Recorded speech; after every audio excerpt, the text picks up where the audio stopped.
तो ये बस आज फ्राई हो रही है जी फिश, और इसकी बड़ी प्यारी प्यारी सी अभी आपको आवाज़ आ रही है फ्राई होने की।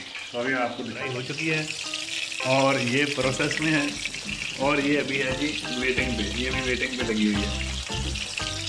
फ्राई की आप आवाज़ जो होती है ना फिश फ्राई की, वही कमाल की होती है। नॉर्वे में फिश फ्राई ऐसे होती है, देखिए ज़रा।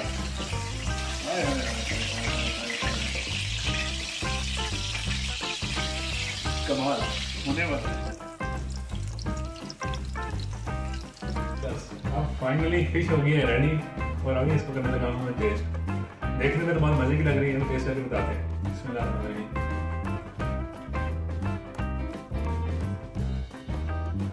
कमाल है जी, कमाल।